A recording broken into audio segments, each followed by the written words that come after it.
digital. What are you, digital what, producer? I don't know, just the web guy. The web guy. The web guy is going to look at some online and web headlines for us this morning. Yeah, so Facebook announced a really interesting move. So Amber Alerts, you know, it's something that you see on the highway signs. It's really come a long way. They have TV blitzes, they have radio blitzes.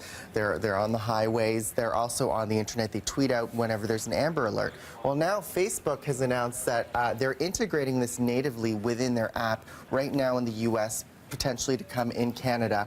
But basically what happens is when there's an Amber Alert, it pops up anywhere. So this is a screen that you could be typing a status update into your Facebook feed. And you'll see here an Amber Alert, have you seen this child? You click on it and you get more details. And I'll scroll this up and you see the picture, all of the information, and it's there. It's bringing the information to the people. So many, millions of people are on Facebook. And to your point earlier, we were talking about this earlier, you mentioned it's really good regionally as well. It regionalizes it. It's sort of, so they really try and concentrate on. It's similar to when police send you, you know, those robocalls. Yeah. If there's a lot of break-ins in your area, they go through the postal codes and they try and just target the people in that area to let them know about it. So weeds out any way to get the word out. Exactly. And what's great about this is, you know, with their phones, they know where we are all the time. So to be able to target it to a certain geographic area is a good use of your personal information.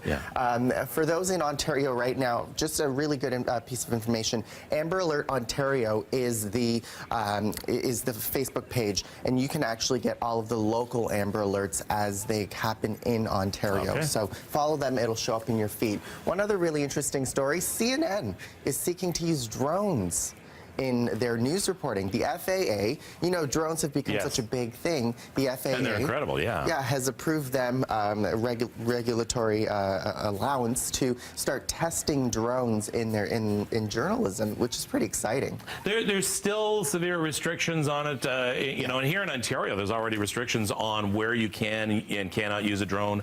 Certain areas have to actually file a flight plan of sorts. It's, you know, we're going to see a lot of changes with this over the next little bit. So before you rush out and buy one, you may find out next year that absolutely no one is allowed to fly this anywhere except in your own yard. Well, I thought it was really cool. I was going to buy one of these for BT and test it around. I want one. I guess I'd like to try file one. Some plans and get them approved. All right. Thank you very much, Winston. Let's go upstairs. Here's Russ Holden.